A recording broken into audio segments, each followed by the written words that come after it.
Hey friends, we're just coming off an exciting Father's Day weekend where we were also witnessing No Kings protests happening all across America. What's behind that movement? What's the ideology behind it? Where's it going? And who's funding it? That's the big question. At the same time, we had an incredible patriotic celebration that took place in Washington as we celebrated the 250th birthday of the Army. So a picture of two different Americas. We're going to talk about that and a host of other things in our podcast today.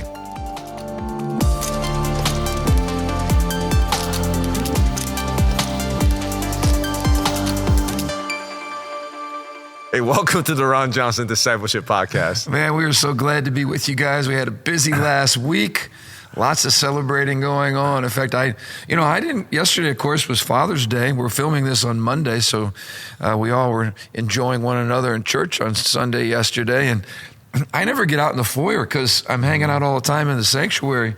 So I'm walking around here today looking at all these amazing props and things we had for family photos. Yeah. And once again, big hats off to our creative team and everybody that works so hard around here to make. Did you get to go outside and see the I didn't get a hot dogs and the dog. cars? I did get to see the couple of the cars on the way back that were still here, all the cool dad stuff. But no, I missed it all, man. I was in the sanctuary the whole day. So. Yeah, I went in the sanctuary. You had your Batman voice on, so I didn't know. I was like, oh, someone's going Batman mode. Someone said I had a Maha voice. What's a Maha? Robert Kennedy Jr. Oh my goodness! No. I thought, not that bad. Take that as a compliment. I wish I could have his hairdo too, because that'd be a win. But I was fighting through this throat thing, which I still have a lingering today. It's got a little bit today. I'm squeaky, but anyway, great day yesterday, and a lot of good things happening. Yeah, I don't know how many hot dogs we. You have any idea how many hot dogs they get rid of? I did hear we have plenty left over, so I think the staff meetings are going to be... We'll eat hot dogs for the next 4 staff meetings. We're going to be well fed for the rest of the year. Hot dogs. Yeah. I think the staff is really rejoicing over that. Not. Anyway, did you have any big plans yesterday with your crew? Well, my family's actually out of town. Oh. So I hung out here. I hung out at the church for a while. You should have given me a call. I would have shared some food with you at my house. Oh, man. No, it wasn't enough food. It was just, I miss my family. They've been gone. They're on vacation with their in-laws. So, it's like, oh, you have so much time to yourself. I'm like, after, 10, 12 years of being married and with kids and tons of kids running around, I'm like, I worked out. I went to the gym and I worked. I just stayed home. I worked. I did all the paperwork, computer work that I can't do when kids are screaming around. So that's all I did. So they gave you the gift of silence. Yeah, but it was good for like a day or two. And then I just missed my family like crazy. So they're coming back tonight. I can't wait to see them. Just, when you're, it's like you think about when you were, can you remember when you were like single? You probably, it's a long time. By the way, 41st anniversary today. Yeah. Can I remember when I was single? 41 that years was 41 years ago. 41 years ago. Today I celebrate my 41st wedding anniversary with my lovely wife, and so it's hard to even conceive of my single days because my married days have well gone beyond that. When you look back and you go, wow, we've been married a lot longer than I was ever single.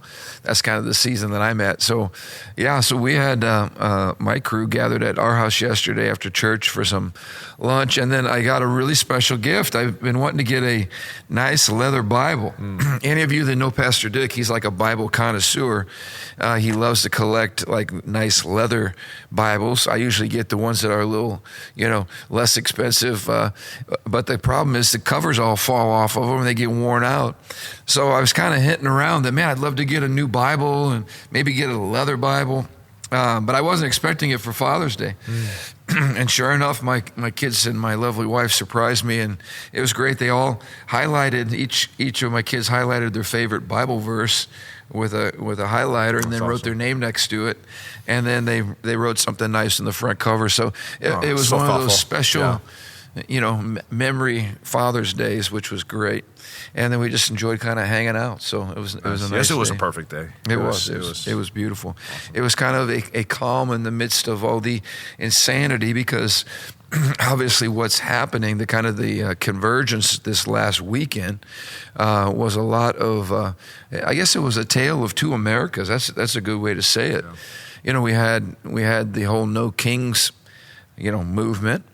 And then we had President Trump really seeking to restore national pride. I don't want to say restore national pride because I think there's a lot of proud Americans, patriotic Americans, but he's making it cool again. Maybe that's what he's making it mainstream. He's making it acceptable again.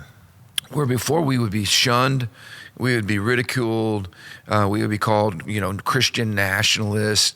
Anybody who was a patriot or had, a "Don't Tread on Me" flag, which was simply a reminder of our great American history. Thank you, Matthew. Anybody that would celebrate those types of things was almost viewed, bigoted. Yeah, like you're yeah, like it wasn't cool to love your country. Mm-hmm. So it's interesting that, first of all, let's talk a little bit about the whole no kings thing, which to me is a conundrum.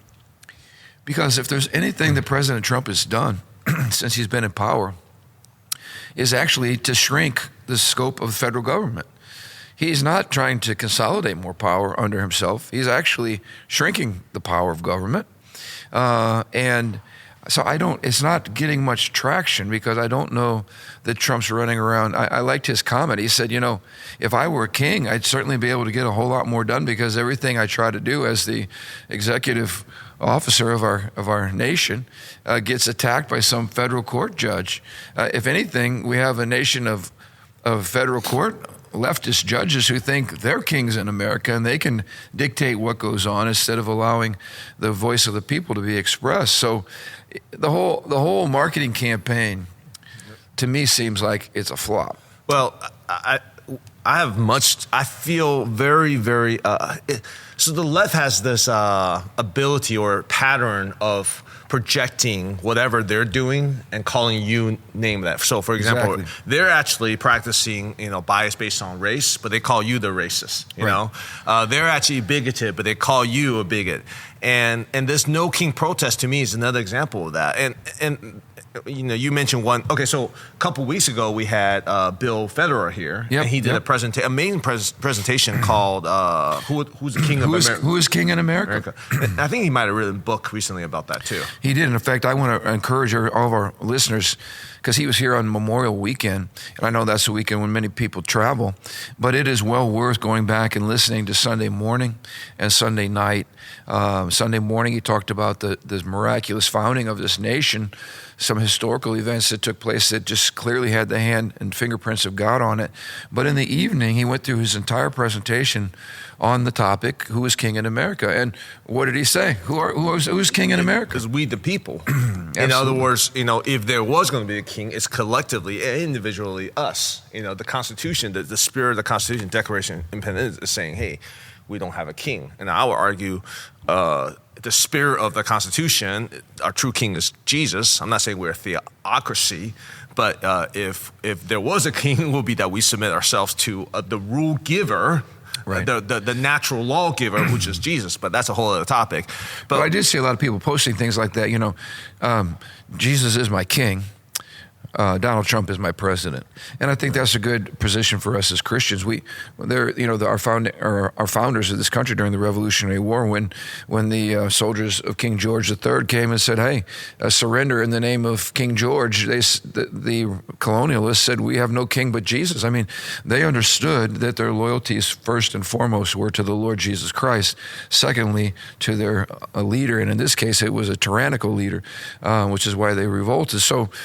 Christians, I think, understand this. I feel like most of this leftist crowd is just completely anemic to what they would call toxic masculinity. I just call it strong masculinity. We have a leader. We have a leader who says what he means and who does what he says. We have a leader who keeps his word. We have a leader who could care less what the mainstream media says about him. In fact, he calls them out on a regular basis, calls them fake news. People get offended by that because his language is strong, his rhetoric is strong. But that's who you got. We finally have a leader in America. And as the world gets more and more dangerous, it's good to have somebody that's strong and principled and knows what he believes in and isn't afraid to lead. And I just think a lot of these leftist folks, we can't even define what a man is or what a woman is in that crowd. And they certainly have no understanding about our government because we've taken that out. So they're completely moronic as it comes to understanding our government and how it operates. And I think that's why we have all this knee-jerk reaction stuff. But I'm applauding our president. I thank God for our president. I thank God for strong leadership. And just again, a tale of two nations. Let's talk a little bit about the parade and let me finish my thought on the whole idea of king. Okay, so you made a great point. I think the left is confusing strong leadership that doesn't put up with what they're used to, doesn't put up with mainstream media, doesn't put up with the military or the pharmaceutical industrial complex as tyranny. Whereas we the people says who should truly represent us is someone who cares about the people and not care about these mega businesses or corporations or mainstream medias or billionaires or the globalists, people who actually represents the people. Yep. So by that definition, I would say whatever leftist organization or the previous administration is way more like a king. Now, it's kind of confusing because you look like Joe Biden. You're like, oh, they're kind of covering things up. But the problem with Joe Biden was that we don't even know who was in charge. So in many ways, that's much worse because you had the people behind them, all these recent books and document that comes out, shadowy figure pulling strings, and he isn't the person that even others have elected. And the other thing I want to say that makes Trump less of a king than whatever leftist organization is, he's being transparent with what he says, what he does, what he's trying to do, and he's going with the agenda that he was elected to do. Yep. He was very clear before he was elected, saying, I'm going to do A, B, C, D, E. And let's not forget the number one agenda item that he ran on was he's going to close the borders because we had an invasion taking place. Violence was increasing. Our inner cities were growing lawless. Even in Chicago, like Michigan Avenue, we see all these stores that were looted, private property destroyed. I mean, terrible, terrible things were happening. Chaos was ensuing, raping, pillaging, etc. And that's what he ran on. And so the fact that he's actually doing what the people wanted shouldn't surprise anybody, but I guess those on the left who have been promoting this chaos now for years and years and years. So I think your point's well taken. This is who he is. This is what the people want. And that's what the people still want. Polls are showing that Americans are still in favor of this deportation effort by our president and this administration. Well, this is what he promised he was going to do, and he got elected to do. So, there's one more factor of, I don't even want to use the word king. Let's talk about tyranny. King, tyranny, whatever. We have learned since that the federal government and these leftist organizations have been funneling our tax dollars through USAID and a million other things to push their agenda, whether through media, PBS, or whatever you want to call it, all these different agenda. That to me is more conniving, more seditious than any so-called strong personality at the top, because that's all underneath. And you feel like this is organic swell toward leftist Marxist policy, but really no, it's just funded by few elitists who are using our tax dollars. So you compare that seditious scheme versus what Trump is doing. I mean, to me, it's not even close. So to me, it's crazy that these organizations are calling, tyranny, when they're conniving and using sedition, using my money, your money to push agenda that we would never thought, and disguising it as grassroots. That to me is tyranny. First of all, disguising it as aid, humanitarian aid, which again gets refunneled back into this smokescreen of grassroots, which isn't grassroots at all. All this, and we're going to get into this in a few weeks, but all of this is Marxist tactics. The templates shifted where we have what's called cultural Marxism now, but this is Marxism. You have people at the top controlling the money and controlling the narrative, laying out the plan, and then you have what the Marxists call just a bunch of useful idiots. And if you look at the people on the streets right now, there's a lot of just useful idiots. They don't even know why they're out there. Some of them are being paid. Well, they're being paid, yeah. But they don't have a clue about anything. They're just troublemakers. They're rabble-rousers. They're useful idiots. And all they understand is force. All they understand is the rule of law, and that's why we have the rule of law for idiots. So, we've got to begin reestablishing order. We got to begin reestablishing the authority, and that's what I think Trump's doing. And so we're going to get this massive pushback.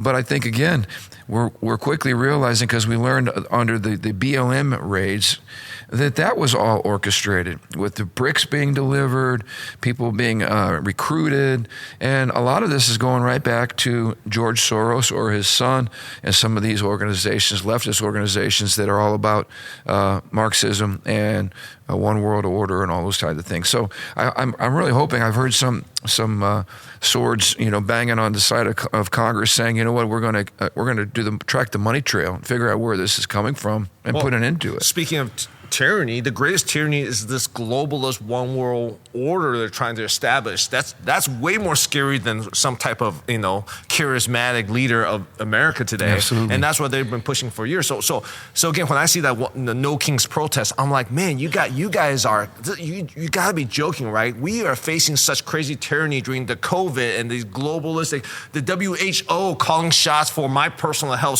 Somebody in Europe, that's tyranny. That's like emperorship or whatever you want to call it, and you're calling Trump king. This is just, it's crazy to me. No, it is crazy. And let's not forget too, the behavior of the last administration.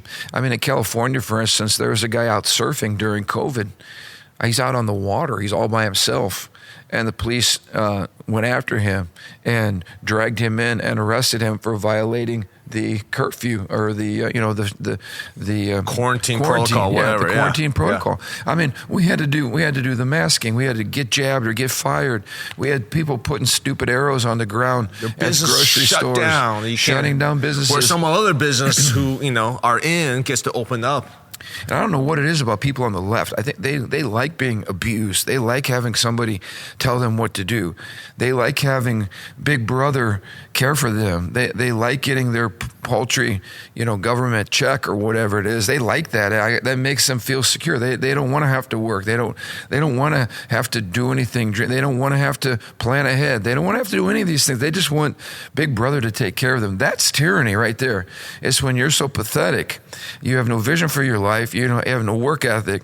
You have no desire to be strong or to lead, and you want the government to take care of you from basically the cradle to the grave. That's pathetic. But we have a whole bunch of people that's exactly the kind of life that they want, and it's really pathetic. That's tyranny of the worst kind right there. When you're a slave to yourself and your own weakness. So it's interesting that the tide is shifting. Before, I think there were a lot of people in a lot of churches, remember, they got sucked in to the whole BLM thing, posting things on their website. And even after we pointed out over and over again, go to the BLM website. It's Marxist. There's nothing we have in common with them. This is all, propaganda.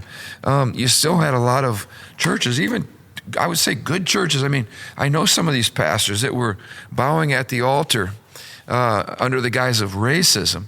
But again, racism was the smokescreen. Remember, that was when all the police officers were all bad, defund the police. I mean, it was a nonsensical, in terms of public policy, a nonsensical approach to a problem that was highly exaggerated. We totally blew out of proportion the instances where police officers overextended their power. But we bowed to all of that. I think now, this time around, we're looking at it and going, wait a minute, this smells fishy. How all these things supposedly are springing up, looking like they're spontaneous and organic. They're not at all spontaneous or organic. And why is it? This bums me out. I see a bunch of 50 and 60-year-old women that are like the face of this movement. I'm going, who are you people, And what's the matter with you? I'm kind of embarrassed because I happen to be in that age category. I'm like, you people are pathetic. What is the matter with you? But again, this smells very fishy. It doesn't look like the last one. And I think it's because, you can fool us once, but you can't fool us twice kind of thing. Remember that term, the right side of history? Remember that was used to beat us over the head, and it's like, hey, you're on the wrong side of history and whatnot. And now we look back, you unveil the curtain. You see the wizard out there saying, pay no attention to this USAID that we're using to promote and pay for protesters and whatnot. You realize, oh, you're creating what that impression of what the right. I mean, again, that's seditious to me. That's manipulation. Absolutely. That's deception. And that's tyranny. It took Trump to point this out, Trump and Elon with the whole Doge thing, but we're finally starting to get some traction. I just saw where 3 U.S. aid officials, I think, who had stolen like $550 million on some type of scheme. They finally have the data on them and the evidence on them, and they're prosecuted. So I'm hoping that we're going to see a whole lot of people go to jail, and I'm hoping it goes to the highest levels, because there are people at the top of that gravy train that absolutely know what's going on, and we're using taxpayers and taxpayer dollars for their own pocketbooks, including Joe Biden himself and the Biden crime syndicate family, which I pray gets exposed. Same thing with Hillary Clinton and all the shenanigans she did. And let's not forget, we'll probably get into this a little bit later in the podcast, but let's not forget that it was Barack Obama who had a pallet full of money that he gave to the Iranians in the dead of night, to the tune of billions of dollars. Remember that? Mm-hmm. In the middle of the night? And Congress did nothing to stop that, or to, what's going on here?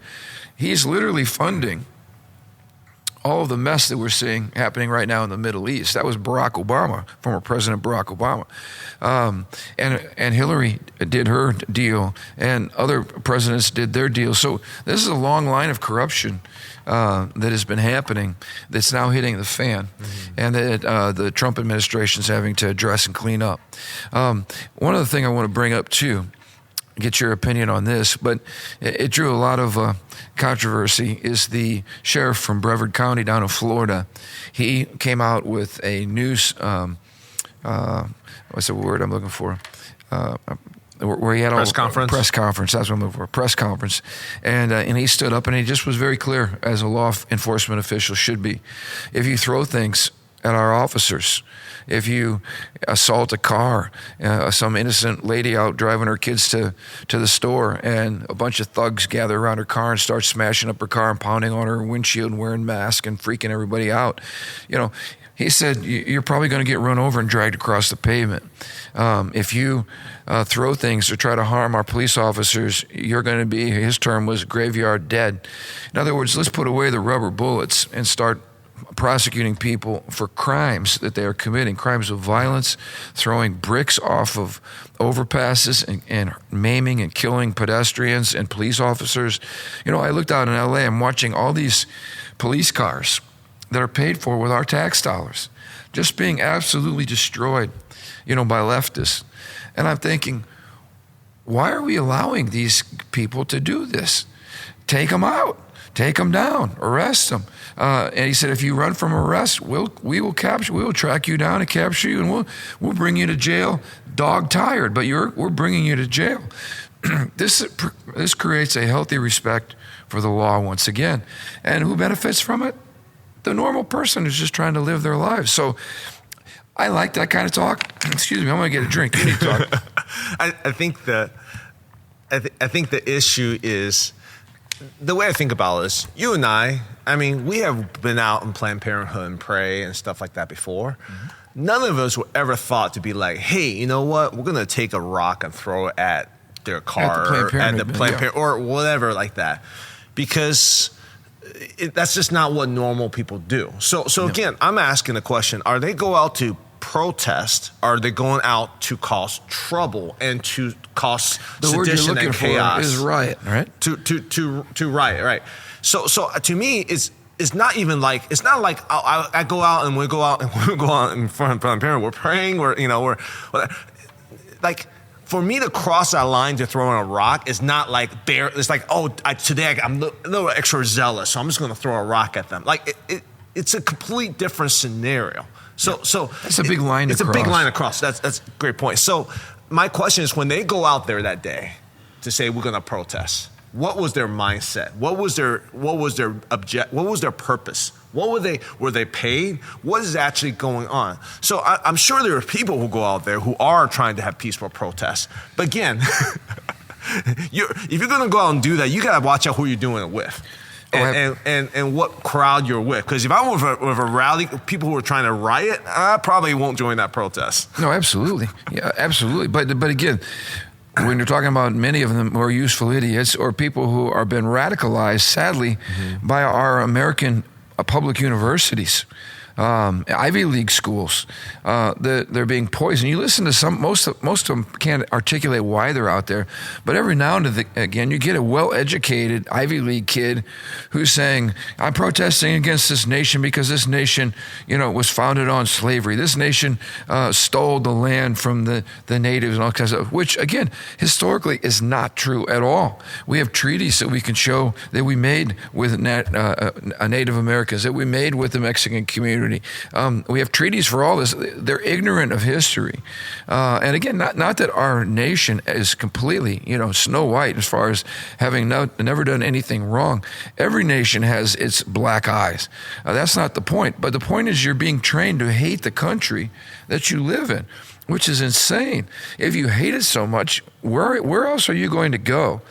Like Trump said, if he's king, where else can you go and have a protest against the king? Kings will kill you for doing that. And certainly that's not what's happening in America today. Well, that's compared to the actual king in England, that when you make a wrong meme or a wrong joke online, you're in jail. So let's talk about, I'm talking about England, of course. Let's talk about actual king versus. And what's happening? I mean, that's scary.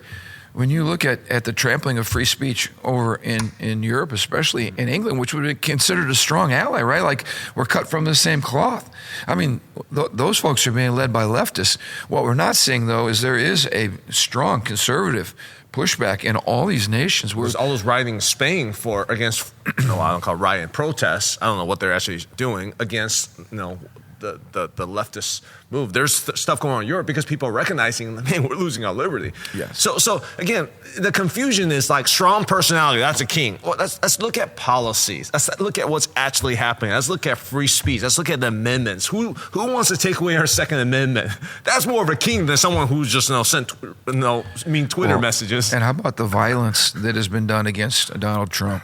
Not just literal violence as far as trying to assassinate him multiple times, but the violence of warfare, legal warfare, lawfare as they call it, where he's just got one lawsuit piling up on the next. And these are frivolous, nonsensical lawsuits that waste time and money and energy. It's meant to wear him out. He's had all kinds of attacks from the media, all kinds of attacks from the left, all kinds of attacks from his political enemies. That's tyranny. He has not done any of that. He's just simply withstood it all and tried to stand for the American people. So, again, I look at the two displays. Right, we got the No Kings rioting taking place, and then you have the celebration of the army. And let's talk a little bit about all of that. When Trump ran last time and was elected his first term, I remember the 4th of July celebration. I was absolutely moved almost to tears by seeing some of the speeches, some of the testimonies, some of the history, the beautiful 4th of July demonstration, the fireworks, our nation's capital, not painted in rainbow pride flags, but painted in the colors of our country, red, white, and blue. I mean, it inspired you to love our nation, which is healthy. You can't make an idol out of your nation, and I think the display of military power should certainly not be some prideful demonstration that we don't need God, or that, look at us, we're so powerful, we're the big dogs and don't mess with us. I think if that's your heart, that's idolatrous, and that's a dangerous place to be with the Lord. But I think simply to say we're proud of our armed forces, we would not have the freedoms that we have today if it were not for the decades and decades of sacrifices that these men and women made, for our nation. To celebrate that, I know they had the colonial dressed, army that was marching, and a kind of a tribute to our history. And of course, the media doesn't show literally the millions of people that gather peacefully to celebrate America. They show the couple of knuckleheads standing on burned out cars that are, throwing rocks and creating havoc. But they don't show the typical American who travels all the way out there to be a part of a great celebration of our Army's birthday and our president's birthday. These are great things, and I think they're signs that America really is shifting and really is turning. And I hope we don't have to use force. But force, again, I've talked to you about this before. If your wife was surrounded with your children in that car, she pulls out, and all of a sudden she's in the midst of mayhem, and people are yelling and screaming, and they're masked up, and they're pounding on her windshield and trying to get into the car, and your kids are crying, and your wife's freaking out. What is she supposed to do? If we don't enforce the law, it puts innocent people, like my wife or your wife or 1,000 other people out there, it puts them in a very rough dilemma. We don't want to hurt anybody, but we can't just sit there passively and take the risk of having people do that to us. So again, it causes us to face some really, really unpleasant scenarios. That's why you have law and clarity and the rule of law and what happens if you do certain things, and then you enforce the law so that people go, I'm not going to do that. So I actually applaud strong leadership like that. Yep. I think it's the cure to America and the securing of our liberties and our property. And let me just say this too. When Trevor Loudon was here a few years ago, remember Trevor? Yeah. He spoke a lot about communism. And I'm sitting there listening because he studied this for decades. And he's talking about the communist infiltration in our universities, communist infiltration in our government. And I'm sitting there listening going, wow, this sounds a little bit out there. And now what we're seeing as we're educated is that's exactly what's happening. For communists to destroy property, that's just attacking the enemy, the property holders, right? Because property should be shared. We shouldn't have private property. When someone goes in and completely loots the Apple store, and you hear government officials saying, "Oh, it's just some kids. It's just some kids, roughhousing, or they need to go and steal that because of all the bad history that they've had in America." They justify it. When this stuff is going on, you just scratch your head and you go, where's these ideas coming from? Or even, as we want to talk about the illegitimate use of violence, political violence. Mm-hmm. These ideas come from communist ideology. Communists encourage violence. Communists encourage chaos. Communists encourage the destruction of private property. Communists encourage not to waste a good crisis. In fact, create the crisis, exploit it politically, use it as an opportunity to take political power and authority into your hands, expand your authority and your power.